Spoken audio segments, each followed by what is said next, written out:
Okay, here is how to drive on a beach. Olivia and I are going to take you guys who may be a guest to Hatteras Island through all the steps needed to drive on the beach on the Cape Hatteras National Seashore. This is a national park, so we do need to get a pass from the Cape Hatteras National Seashore, and the pass is either annual or weekly, and it's like $120. I don't know, I'll put the link below for the pass, and for the weekly, I think it's $50, which is well worth it. So some of the things that you're gonna need to drive on the beach is your pass, which we have our annual 2025 pass here. And the second item that you'll need, which you only need two, beautiful Cape Hatteras, is an air gauge. And you can get an air gauge out of your friend's glove box or at a grocery store or a convenience store here in Buxton or anywhere else in the Cape Hatteras National Seashore. They're in every gas station. And this is just a simple little air gauge.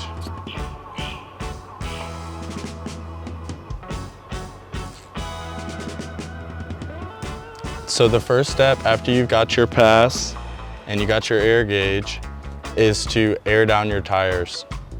There's a lot of controversy about this.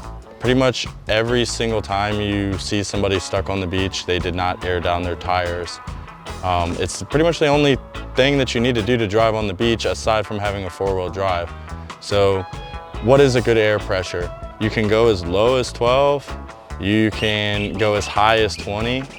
Really, I like to be at 15 to not have to really stress it. We have a Toyota Land Cruiser, tends to be a little bit good. If you have a Jeep or something like that, maybe you could be on that 20 end, but a lot of pickup trucks and stuff, go on the lower end so you're not stressing your drivetrain so much and you're not worried about getting stuck. Last thing you want to do is have all the kids in the car and it be so hot and you get stuck in the sand and you got to pay a tow truck to come get you.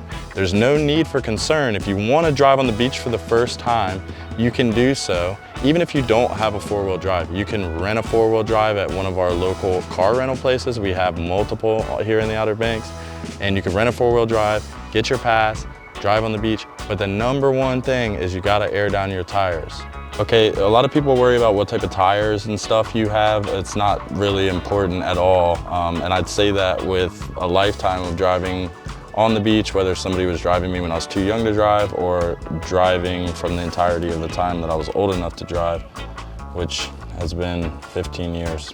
So in 15 years, I have noticed that highway tread tires, actually the less aggressive your tire, and that goes for all you guys with the big trucks, the less aggressive your tire, really the better it does. It tends to not dig into the sand. We have an all-terrain tire. It's just a regular Cooper Discover standard tire. So just as standard as it sounds, just unscrew your valve stem cap. If you use the back of your air gauge, it will let out the tire. And you can get really good at it too. Like Olivia and I know that it's 60 seconds on our car, so really we can use the gauge, but we don't really need it because it's 60 seconds always when we're at 45 PSI.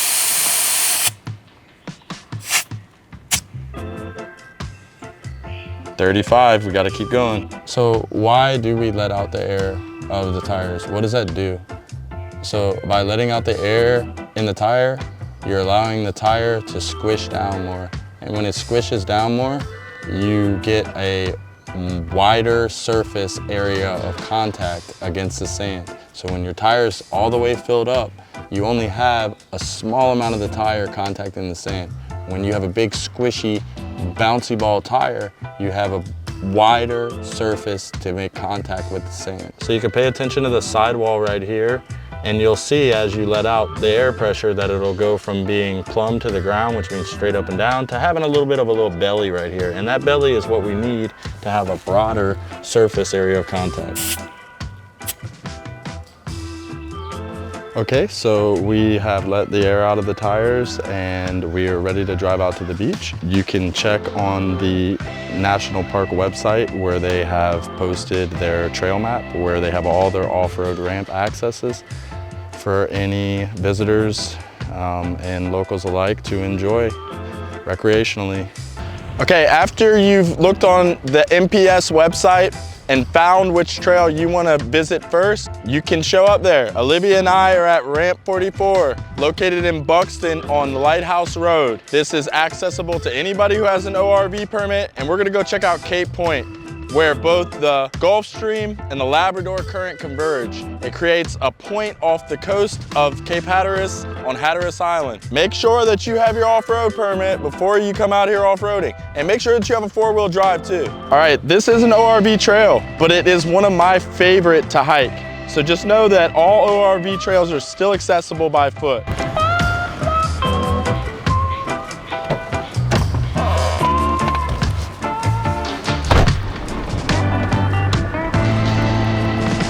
Depending on whatever car you drive, our car is all-wheel drive all the time, so we don't need to put it in 4-lock or anything.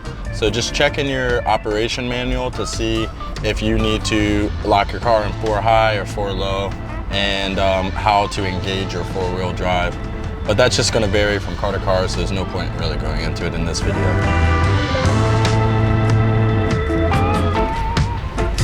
Oh, is there somebody stuck here? Perfect.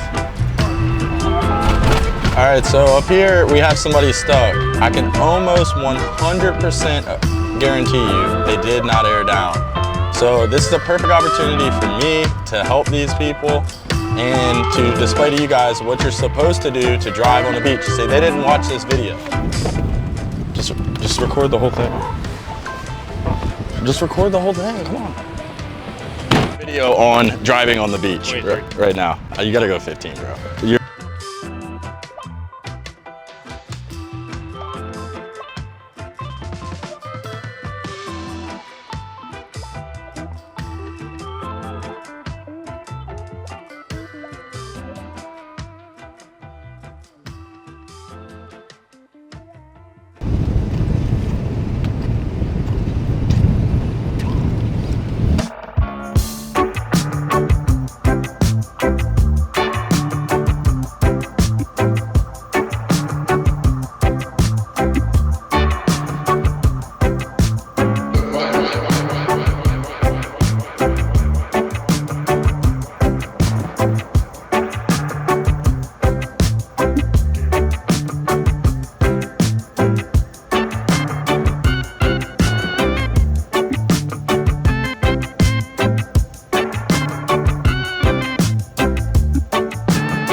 So if you followed all those rules, you should be out on the beach chilling. Wow, it is a beautiful day out here. Olivia and I are really happy to have had another successful trip driving out on the beach, and that's mostly due to us airing down the tires and being patient when we're driving. Just about steady on the gas, no sudden movements when you're turning. Enjoy the scenery, be on the lookout for birds and dogs and children. Here's a bird enclosure due to nesting shorebirds.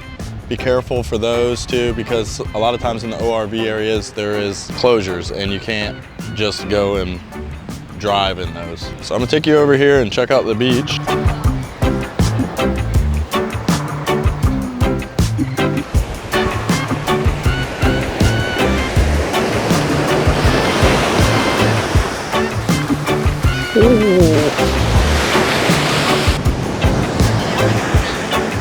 This spot's a little too crowded for Olivia and I, so we're just gonna keep heading down the coast to see if we can find a spot that's a little bit more calm and relaxed and maybe not as crowded. Yeah, in focus, baby. In focus. You gonna do a time warp now? And that's that. If you follow all the steps that we outlined for you in this video, you are for sure set up to have an awesome time at the beach here in the Cape Hatteras National Seashore. It was easy for us to traverse over 3 miles of sandy beach. The reason being is we had the proper air pressure and the proper mindset before exploring the Cape Hatteras National Seashore. So we're gonna wrap up this video, and Olivia and I are gonna enjoy this beautiful day.